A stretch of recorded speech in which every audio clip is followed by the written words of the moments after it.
Hello, everyone. Welcome back to my channel. This is Mary Esther Miranda Gilbert of the True Health Mastery Institute of Holistic Personal Health Management. Welcome, welcome. Those of you who haven't been here before, welcome also. And thank you for the returning subscribers on my YouTube channel here. Right now, we're having a Friday night live with the Institute members. And tonight's topic is going to be the problems associated with alcohol, different types of alcohol, and the solutions, the healing botanicals that are scientifically proven to alleviate so many of the problems that arise from drinking excessive alcohol. And even if you're an occasional drinker, I'll show you why even that does extensive damage, albeit temporary. But if it happens, more often than you might think, if the person has something with their dinner, or if they're out, socially on the weekends, that can accumulate also. It's a very toxic substance, and I'm surprised it's legal. Of course, a lot of things that are bad for us are legal, right? So anyhow, let's go ahead and get into it. I'll share my screen here.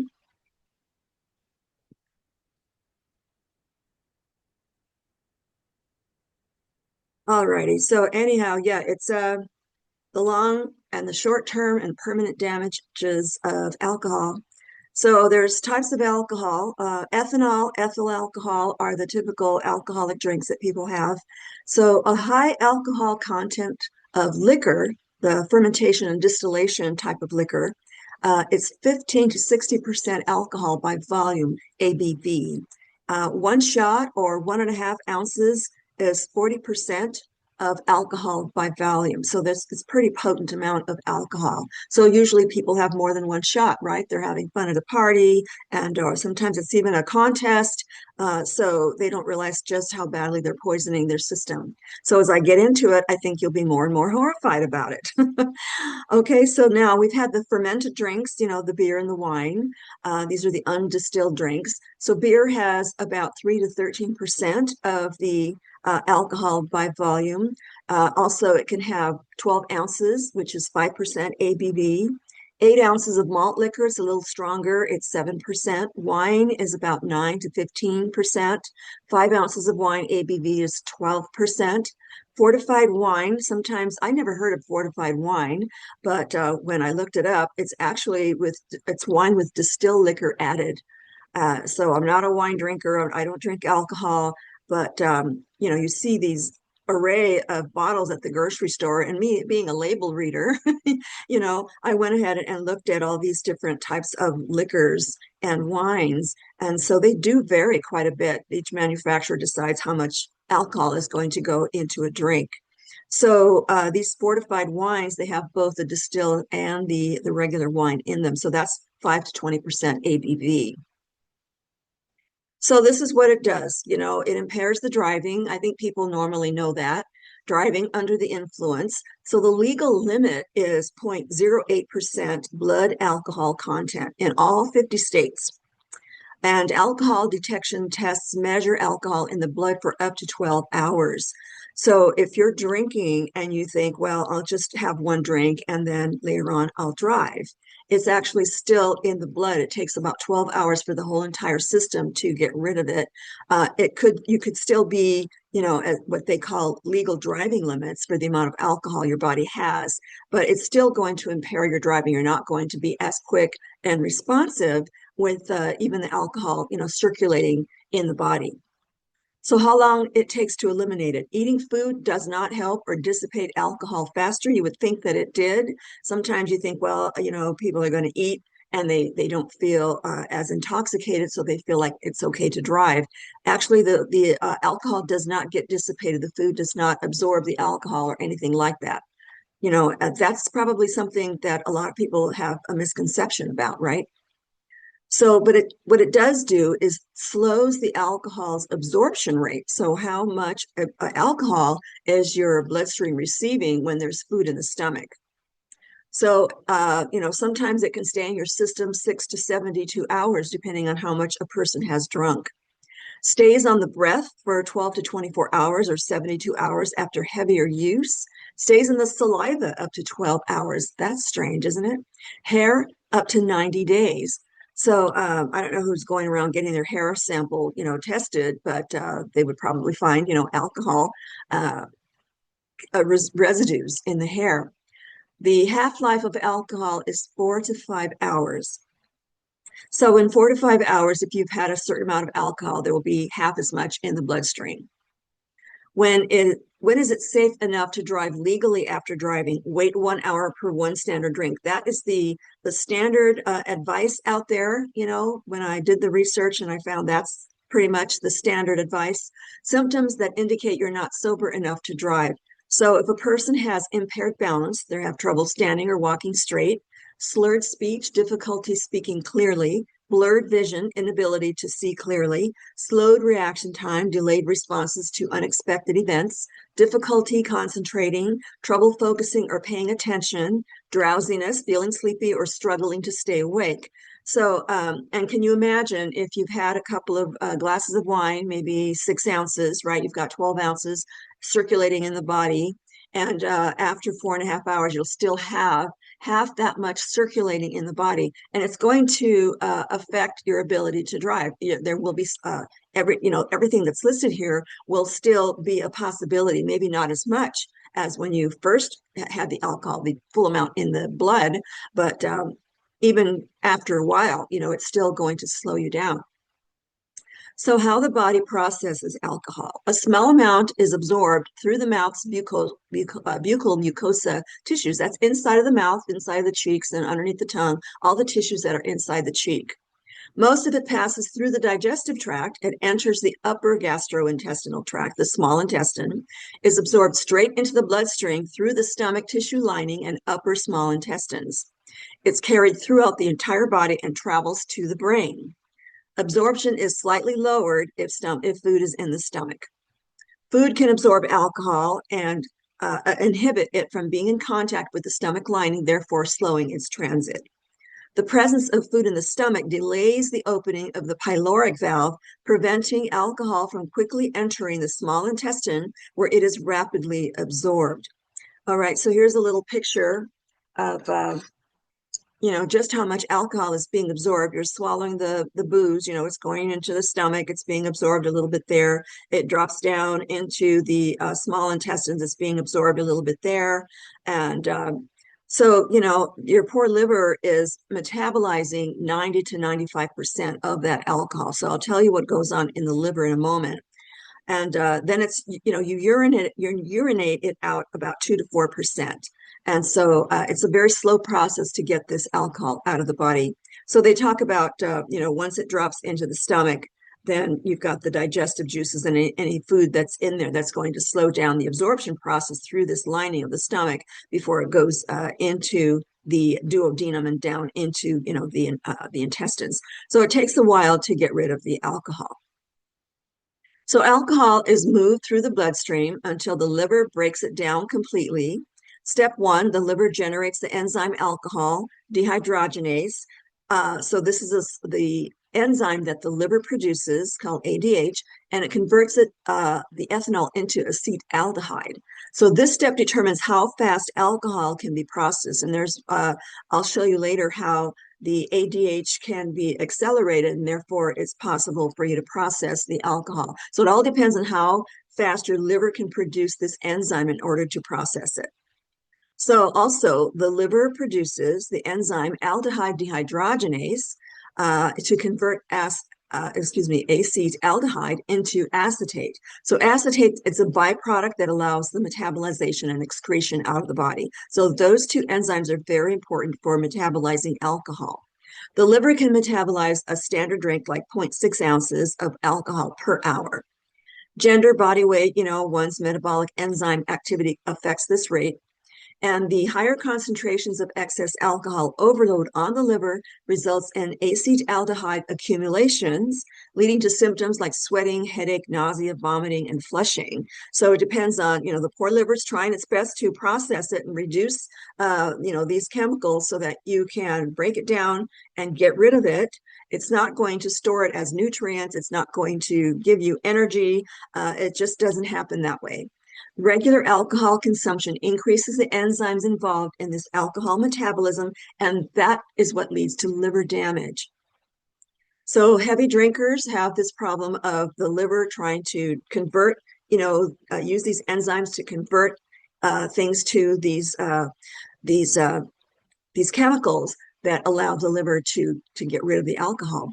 So the liver filters the blood and breaks down up to 95% of the alcohol you drink into water, carbon dioxide, and energy. So, there might be residual carbohydrates left over that the cells try to use. The body's very, very resourceful. It will try to use something that's in the body to its greatest extent. But it doesn't have. It's not one of your energy producing so-called items that you can call food or a healthy beverage, by any stretch of the imagination. So the kidney's function is to filter blood, maintain fluid balance in the body, and help remove metabolic and other waste products through the urine. Now, as you saw up here, not much gets out through the urine, only a small percentage, 2 to 4% at a time. Okay. So it forces the kidneys to produce more urine to excrete up to 10% of the alcohol consumed. So, over time, you're going to eventually, of course, get rid of a lot of the alcohol through the kidneys, but not very quickly. Alcohol enters the brain circulation within 5 to 10 minutes after consumption. It can cause mood changes, difficulty thinking, impair coordination, impair forming memories, or experiencing memory blackouts. How many times have you seen someone, or even on, in a movie or something, someone who say, I don't remember what happened. I don't have any recall about what happened. I blacked out. That does a lot of brain damage, and it's not always temporary. Some alcohol is evaporated through the breath. One may breathe and release up to 8% of the alcohol consumed. There was an individual that this was back in I guess it was the late 70s. I was at a Halloween party. It was just a work party. People from work got together, happened to be on Halloween, and nobody dressed up or anything. It wasn't I don't like Halloween personally, so I was okay with attending a party with coworkers. But this person had drunk so much distilled liquor that he took off running around the block. And he was running and running and running. And everybody said, why are you running? I went out there and I tried to grab him, and I broke my fingernails, and I never had long nails, but grabbing his shirt saying, telling him, stop, don't do this. Why are you doing this? He said, I have to get rid of the alcohol. I have to exhale the alcohol out of my lungs. So it was very pitiful, actually. But anyhow, when you have people behaving like that out of desperation, realizing that they have drunk too much, right? And maybe he did end up saving his life. Maybe he would have had alcohol poisoning. Maybe he might have even died. Who knows, right? But it might have been a wise thing that he did, knowing that happened. But I wouldn't recommend that to anyone. Don't try this at home, or don't try this anywhere else, So some alcohol is evaporated through the breath, and one may breathe and release up to 8% of the alcohol consumed. That's kind of significant. A very small amount of alcohol can be evaporated through skin capillaries, so you can sweat out some of it too. Just how much, I didn't see what percentage that was explained about that in the scientific literature. In the pregnancy, alcohol is passed through the placenta from the mother's blood to the baby. Now, given all the things that you've seen so far, that how it affects people's behavior and their thinking and their ability to function, why would anyone, unless they're totally ignorant, want to do this to their growing and developing baby? The unborn baby is therefore exposed to the same levels of alcohol as the mother. Unborn babies cannot break down alcohol like adults. So all of that alcohol is breaking things down and destroying the cells in this unborn baby's body. Physiological damages to the body systems. Okay, so alcohol, it's a psychotropic depressant. It suppresses the functions of the central nervous system, reducing brain activity, alters biological and behavioral well-being, destroys brain and nerve cells, actually just destroys them.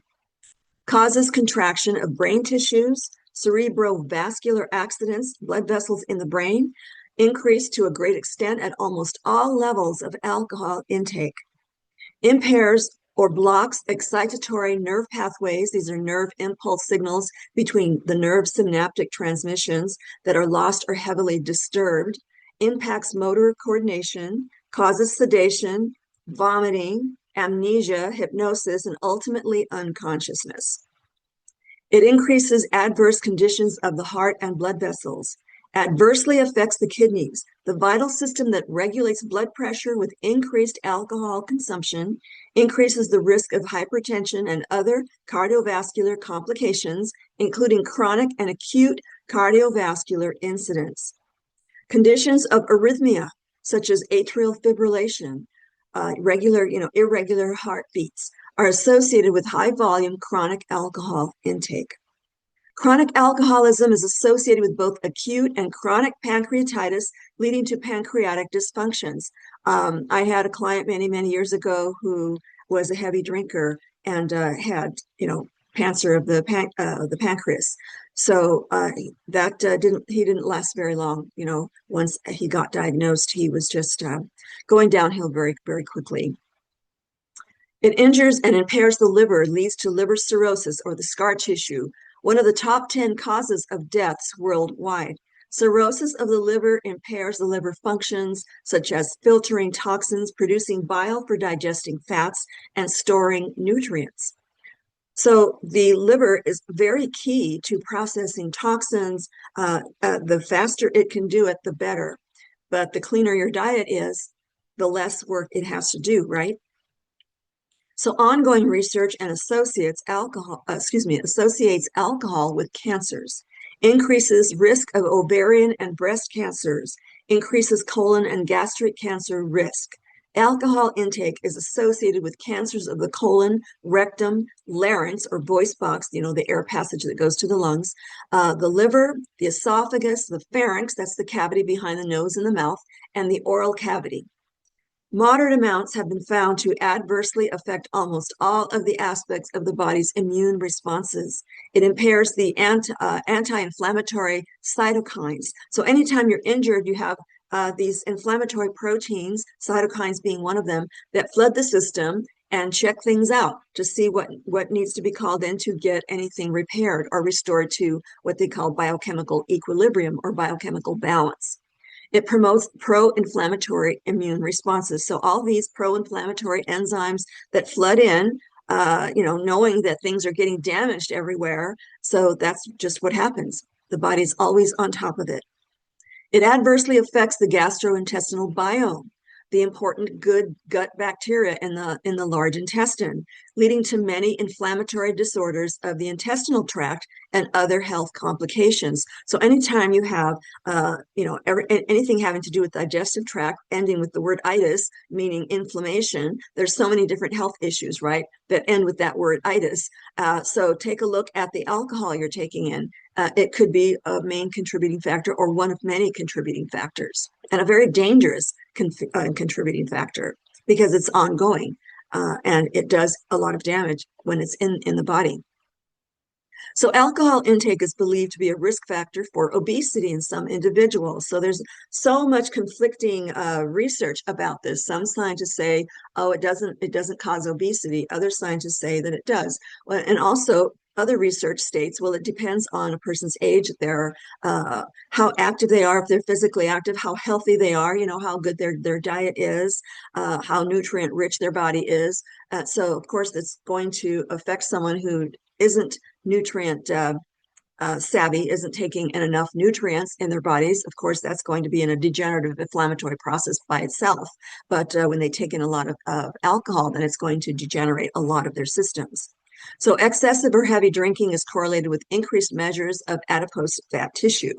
Risk of obesity was 70% higher than non-drinkers, and I'm quoting some of these studies. Heavier drinkers with greater than 75% of total daily energy calorie intake measured a higher percentage of body fat, including a larger waist circumference. So, their calories. And when you dump a lot of alcohol in the system, the body has no choice but to convert it to body fat. That's the safest way to get alcohol out of the system. Alrighty, so alcohol severely counters any efforts at exercise progress. If you're trying to lose weight or just be in shape and you go out and you have a few drinks on the weekends, or if you have a drink with dinner every night, it's definitely going to impair your fitness goals, even your health goals. So it causes dehydration. It slows down any healing process. It prevents muscle recovery. You have to recuperate from your exercise sessions, or you're not going to improve in your fitness level. Once absorbed through the small intestine, it disrupts water balance in muscle cells, depleting their cells' capacity for producing their source of energy known as ATP. So if your cells cannot hydrate, they cannot produce energy. Water is required for muscle contraction and post-workout muscle recovery. So after a workout, and if you replenish yourself properly with nutrients, your muscles are going to store glycogen and certain amounts of vitamins and minerals just to prepare it in anticipation for the next physical challenge. That's how great the body is. It's so great how it responds to exercise that way, and your fitness increases and improves over time if you're consistent with the exercise and nutrient replenishment in between the exercise sessions. So, but alcohol will disrupt that system because it will interfere with how your body can store water and bring nutrients into your cells in your muscles. Water, it inhibits the absorption of vitally essential nutrients. So alcohol impacts the glandular system. It disrupts communication between the glandular, hormonal and the immune system. It leads to serious physiological and behavioral consequences. So anything that impacts the hormones is going to affect your moods and behaviors and your perception. Stress abnormalities. So people who get overstressed, to me, they're obviously under nourished with nutrient deficiencies, because once a person is highly nourished, then you can certainly respond to stress in a much more logical and calm manner. Reproductive system impairments or malfunctions. It even affects how the immune cells read information that's going on in the body. Sometimes they respond with too much, bringing in too many inflammatory proteins that cause pain and inflammation, in different areas of the body. And so if they don't know when to stop that inflammatory process, once the body starts healing, then those inflammatory, alert systems will dissipate and allow the body to continue to heal. But the initial injury brings on all of those inflammatory proteins. And if a person is badly nourished or poorly nourished, then they're not going to have that kind of immune system that can put a stop to the ongoing inflammation. So it also, there's problems with reproductive system impairments or malfunctions. So, if you're growing and developing, if you're a young teenager and you're exposed to alcohol all the time, it's going to not only affect your growth and your ability to function physically, it's going to affect your intelligence.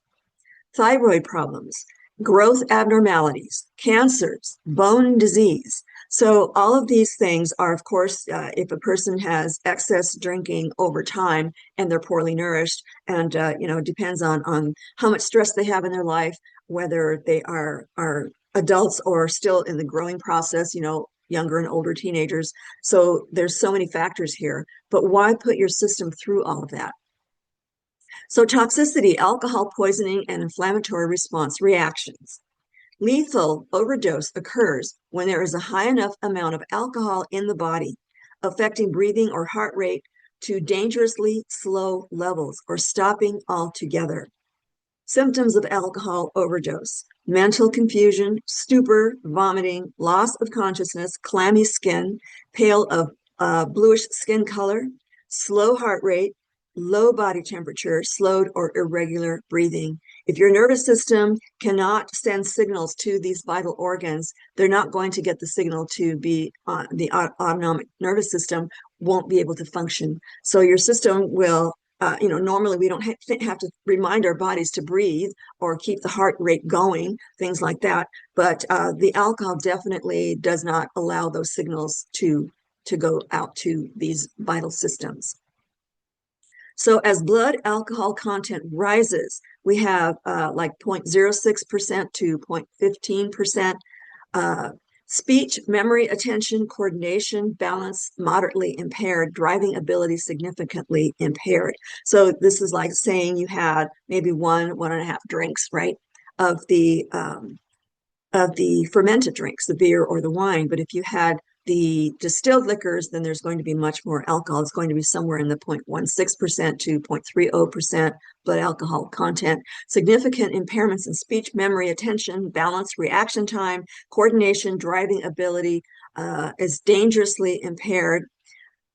People always say, "Oh, I've had a couple of drinks, I'm fine, I can drive." That is the worst delusion that a person who's been drinking can have. They don't know how much their body's functioning has been impaired. They don't feel it, they don't think it, but that's just a very limited perspective from a drunken person's, view. So, yeah, driving ability is dangerous. Judgment and decision making are impaired. Risk of blackouts when they're driving, vomiting, loss of consciousness. Okay, then we have the life-threatening overdose and risk of death from suppression. It causes suppression of breathing, heart rate, and lowers the body temperature. If you don't have any circulation going through the body, everything is slowing down, everything is being poisoned.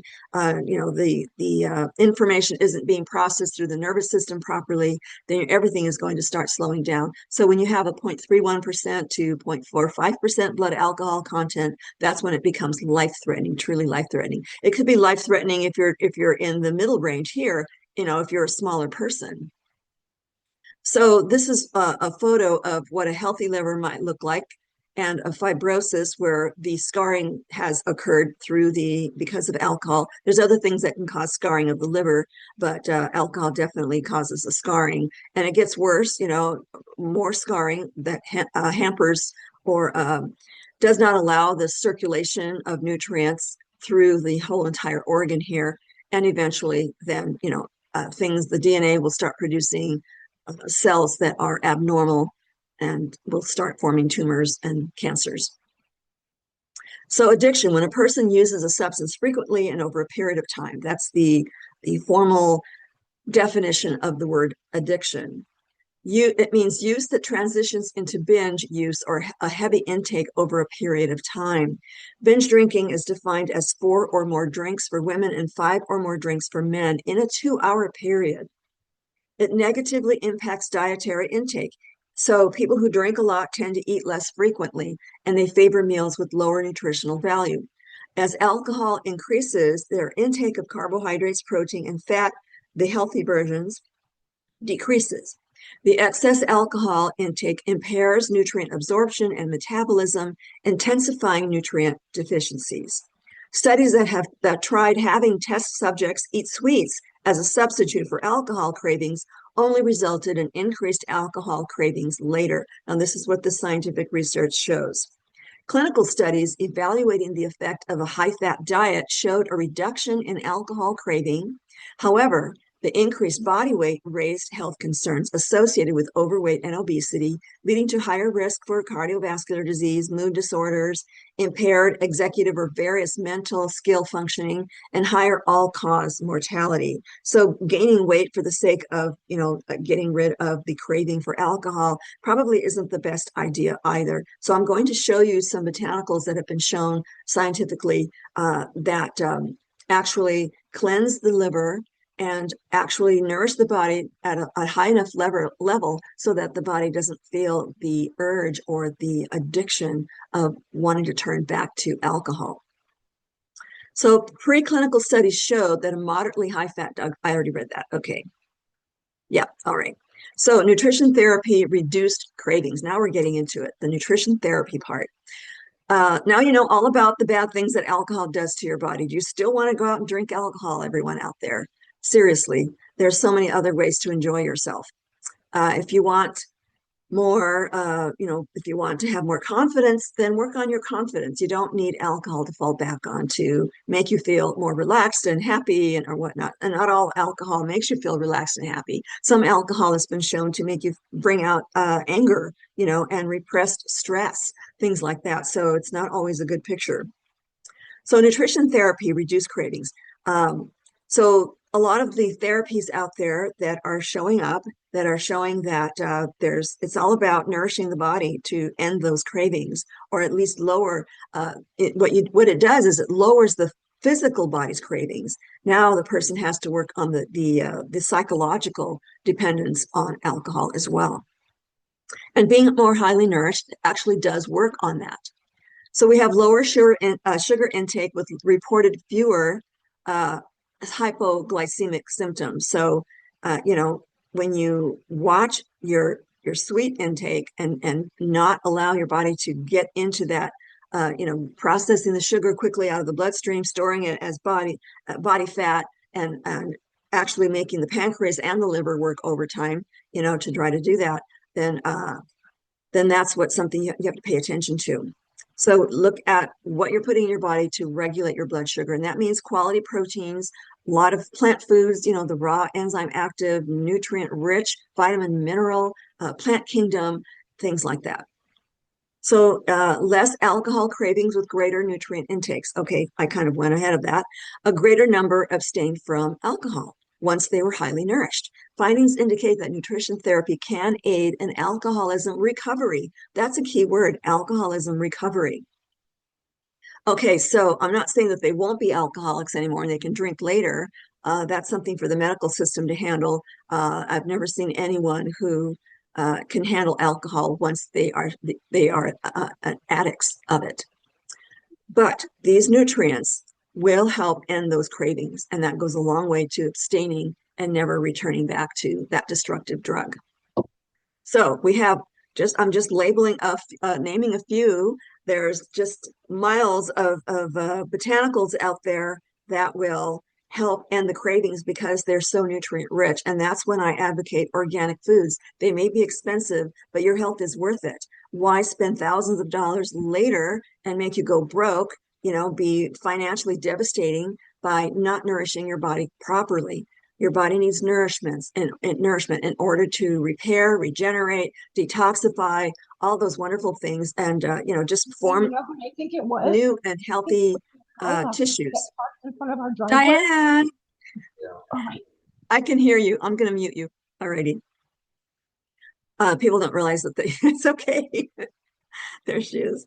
All right. So anyway, asparagus. Let's talk about asparagus. So, and this is something, of course, you buy at the grocery store, right?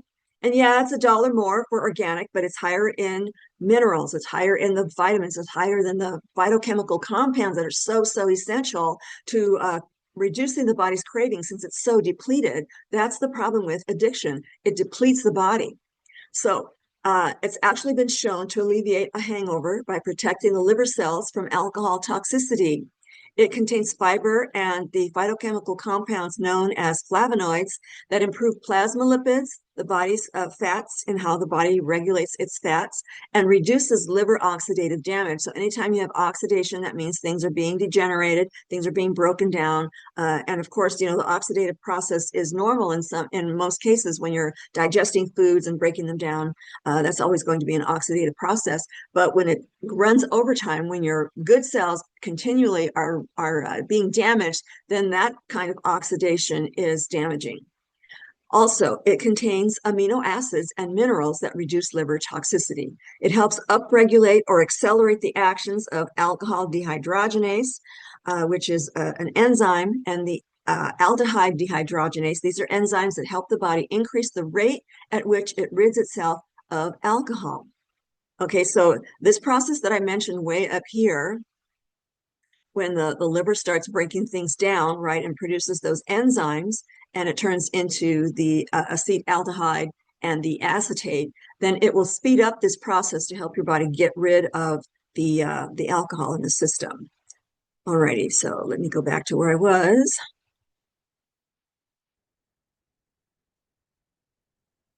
Okay, astragalus root. Notice how I always put the Latin terms. These are universal scientific terms known throughout the entire world in the scientific community. So anytime someone does a study on a specific plant, it's going to be this very specific plant that we're talking about. Sometimes there are variations. Plants are in a whole family, right? And they have variations of different kinds of plants. So you want to make sure you're talking about the right one, especially when you're trying to find out how to heal your body, how to nourish your body properly. And so look at the science and make sure you're picking out the foods that are matching the science. So the astragalus root contains the phytochemicals called polysaccharides and saponins. These are huge classifications of phytochemical compounds with so many beneficial properties that are found to counter the damaging effects of alcohol. So they prevent cell damage or death, which is called antioxidants. So they prevent this oxidation. So they're antioxidative stress. anti-inflammatory, they help the immune system respond appropriately, anti-aging, so whenever you have cells that are highly nourished and they're properly hydrated and they're producing the right amounts of energy, and when they split and become, the mother cell always likes to replicate itself, so that's how the body keeps going. That's how the body stays alive. So we're always replicating our own DNA, our own cells. So you're transferring that DNA genetic information into the new cell. So that's what is great about so many of these plants, including what they found about astragalus root. Okay, so that's what it means by anti-aging.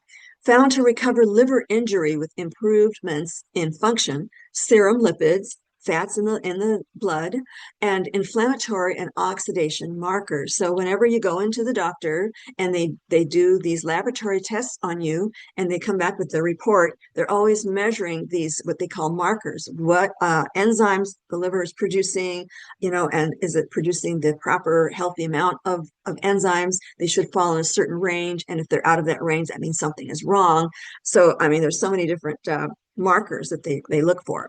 So it's found to significantly improve your liver and spleen functions and abdominal fat. So we're calling into more than just the liver, obviously. These foods will help detoxify and improve the functioning of the cells of these different systems in the body. So, and how do you metabolize fat? A lot of the fat gets stored around the abdomen. So the astragalus root has been found to improve how your body uses fat, and it's likely less to store it in these areas and use it for energy. So the burdock aids the liver in clearing toxins from the bloodstream. So a lot of these phytochemical compounds are known to just, molecularly speaking, they will bind to these synthetic toxic chemicals or anything that's in the bloodstream that's toxic, like alcohol, and it will help the liver, process the alcohol and not allow those things that happen to the liver when it becomes toxic. So they're found to detoxify the liver against various toxins by improving liver enzyme functions.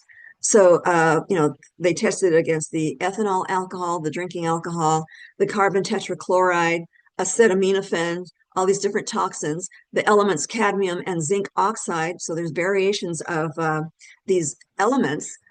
When the plants take them up, they become atomically or molecularly different that the body can use or handle. So, don't think that zinc is bad for you. It depends on what type of zinc it is. Same with cadmium. Cadmium can be extremely toxic if it's elemental or if it's concentrated in things like white flour, white sugar, or white rice, things that have been refined. Usually the cadmium levels go way, way up, and that can be very, very toxic. So, depends on whole plants. Whole plants have the right amounts and the right atomic structures, meaning their electrons, are in the proper orbitals. You want to talk physics a little bit, but plants are able to transform these types of elements into something the body can use and therefore not being toxic. And of course, zinc is known for many, many beneficial things for the health, but zinc oxide is not something that you can use. Okay, so also, burdock contains phytochemical compounds found to have antioxidant, anti-inflammatory, and prebiotic effects. So it's going to nourish and feed the positive aerobic oxygen-loving bacteria that should populate your colon. And that is when you have a healthy gut environment like that, then it also can affect so many things in the body. It can affect your nervous system, your information that goes to and back and forth from the brain down to the colon. So these bacteria that form down there, this right healthy environment is very important for how your body communicates. So it contains the phytochemical compounds, the wonderful plant compounds that are antioxidant, anti-inflammatory, and actually nourish the good bacteria in the gut. Okay, so these are the compounds that are in burdock. It's called, there's so many of them, and I'm just quoting what the researchers found when they analyzed burdock. So they found caffeoyl quinic acid derivatives and lignans. Namely, one of the lignans they found contains arctin, and that's the correct spelling. I looked it up. Okay, I have to go through the spell check on the document before I turn it into the PDF. And they also found so many great flavonoids too that are great for the blood vessels and to maintain the colon environment. Milk thistle contains the strong antioxidant phytochemicals called silymarin and silibin, a subgroup of flavonoids called flavonolignans. And they reduce pro-inflammatory mediators by modulating various cell signaling pathways. So, these mediators that come in and they help the nervous system distribute information throughout the nervous system. Silibin has been shown to decrease platelet-derived growth factor-induced DNA synthesis in cells, inhibiting the formation of scarring and liver damage. So these phytochemical compounds have been found to truly stop the scarring, and that means allowing the circulation in the liver to deliver nutrients. So that's very important. Evidence shows that it may have hepatoprotective effects, in other words, protecting the liver functioning. Antioxidant activity blocks toxins from entering through the cell membranes. So many of these toxins, namely alcohol, it goes right through those cell membranes. We've got multiple trillions of cells in our system that compose the entire body, and so alcohol goes right through there. But the milk thistle will block those toxins, and just continue to help the body eliminate it. Enhanced protein synthesis. So anytime your body needs to build new body proteins, and that's most of what we're composed of is proteins, then it has these compounds that help build new body proteins. Anti-fibrotic activity, blocking or reducing the formation of scar tissue. Anti-inflammatory or immunomodulating effects, so it aids the immune system. So let's pick out, there's so many to choose from. The herb that we love to cook with, thyme. It has beneficial effects against alcohol-induced liver injury. It inhibits that oxidative process, especially if your body is, in severe oxidation, degenerative oxidation, producing a lot of stress on your body. Found to significantly reduce inflammatory enzymes, aspartate aminotransferase. Anything that ends with ASE is usually an enzyme, and also alanine aminotransferase and alkaline phosphatase, which indicate liver damage or disease or other diseased conditions. Thyme extracts showed improvements in the liver, kidney functions, improved lipid profiles, reduced oxidative stress, and reduced inflammatory enzyme activity. That's a tall order for a cute little, I don't know if you've ever seen the raw thyme, but these cute little, tiny little leaves, they're so very powerful. They're antimicrobial too. The herbs are totally antimicrobial. Any kind of microbe that invades the body, that's just an aside. Parsley, here's another super herb found to reduce lipid peroxidation levels. So if you're taking in the wrong fats, and your body isn't burning off the stored body fat, then it can go what in layperson's terms called turn rancid. You don't want rancid fats because those are very toxic. So it will actually neutralize these, what they call free radicals in the body, and help your body just use them for energy, right? Contains phenolic compounds responsible for its antibacterial and antioxidant actions. It contains beta carotene, shown to reduce free radical scavenging activity. So beta carotene, again, there's so many carotenoids in the plant kingdom, beta carotene being one of them. It contains flavonoids called apiin, luteolin, and essential oil phytochemicals, apiol and myristicin, all found to have therapeutic effects on the liver. So parsley oil was shown to increase glutathione levels. It's a naturally occurring antioxidant the body produces, and glutathione S transferase, another enzyme that helps with detoxification, and the catalase liver enzyme activities involved in metabolism and protecting cells from the oxidative damage caused by the stress chemical that the body produces called reactive oxygen species. So it keeps all these inflammatory, responses in check in the body with all these wonderful plant chemicals. So there's there's 109 of these botanicals in my book here, and you can find that at holisticchoices.com if you click on the books by Mary Esther Gilbert link on the side. And this has 109. If you want a desk reference, it's 631 pages long. If you want a desk reference that you can refer to over and over again to just double check everything you can put in your body to counter all of the things that we humans encounter every day. There's toxins in everything, and you have to be careful what you're putting in your body. So you have to know what's going on in there so that you're not surprised one day by a diagnosis that's really frightening. The disease process is sometimes pretty silent, and yeah, you won't feel as healthy as you want, but you won't be debilitated until one day it becomes so overwhelming that all of a sudden it seems like you're very, very sick, right? And you have contracted some kind of illness. So these are some of the others that are in the book: basil, chimes, dandelion, garlic, mustard greens, papaya, the sea buckthorn berry, turkey, rhubarb, and turmeric. A lot of these are you can find in teas, or you can buy the powders. It's good to invest in some of these powders so that you can put them in your soups and stews. You can put them in your smoothies. Just stir them up in water and drink it down real quick before a workout. I mean, there's so many ways to take care of your body to really, truly master your health. So botanicals are very, very important for our health. All right, and I love to list all of the scientific references. Now, if you're a member of the True Health Mastery Institute, then you'll have this document in the member area of the website, and you will be able to take a look at what these scientists have done and what they have concluded.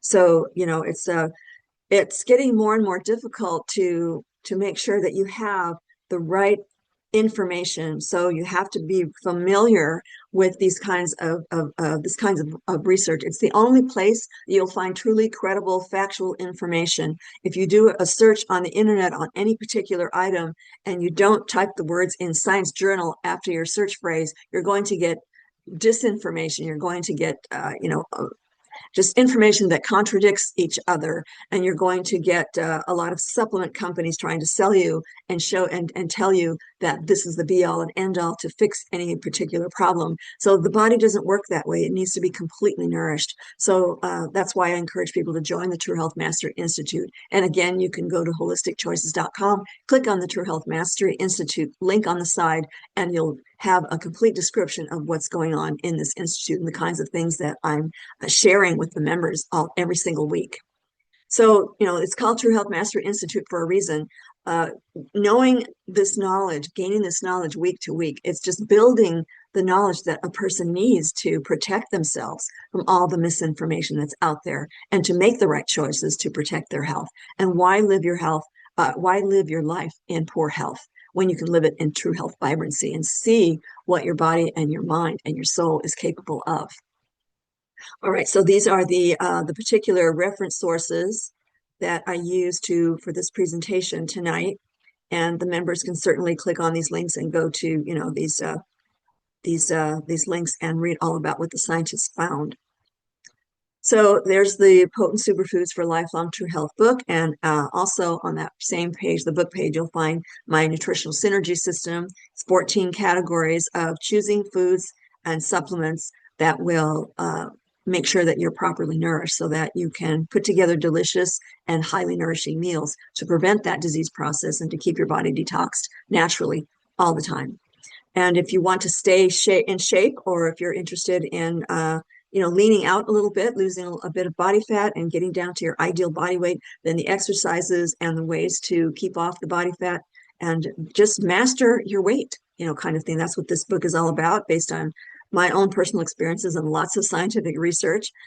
This is a True Health Mastery book, the first book I wrote. I knew one day, I said, people need to know what holistic health is all about, what holistic nutrition is all about, how to, just put it all together to be truly healthy. So it's pretty much a primer of people who aren't familiar with my work or the idea of holistic health or true health vibrancy or mastering your health. Those concepts are still kind of new out there, which is surprising. But this book will certainly introduce you to the whole concept. And also I wrote a little pamphlet, a little booklet on how to select the right supplements. Alrighty, and so if you haven't subscribed yet to the channel, please do hit the subscribe button. You'll get notified of all of the, or rather, if you tap the notification bell as well as subscribe, then you'll be notified of all the new videos that are put out here on this channel every single week. Okay, so again, if you want to become a member, just go to holisticchoices.com and click on the True Health Mastery Institute link, and it's easy to become a member there. And if you want to take a self-paced online course and it matches the nutritional synergy book of my nutritional synergy system, and you want to stay completely nourished and know which foods to incorporate into your daily life, then this is certainly the book and the course. You can buy the book or you can take the course or you can do both. And that way you'll be doubly making sure that you get all the information you need to truly master your health. And joining the Institute's not a bad idea either, because I cover things that aren't in any of the books, right? Things that come up. There's so many things to talk about, so many things to share, that I just want the whole world to be healthy and experience what it's like to have true health vibrancy. All right, with that, I'm going to say goodnight to people out there. Thank you for being here. You're so appreciated. Please share, and subscribe so that we can just get this message out to as many people as possible. And that's what happens when you hit the share button and the subscribe button and the notification button. All right, so I'm going to stop my share. All right, so I'm going to say goodnight to you out there, and members, please stay with me. I promise not to hang up on you this time. So let me go ahead and stop the recording. Good night, everyone.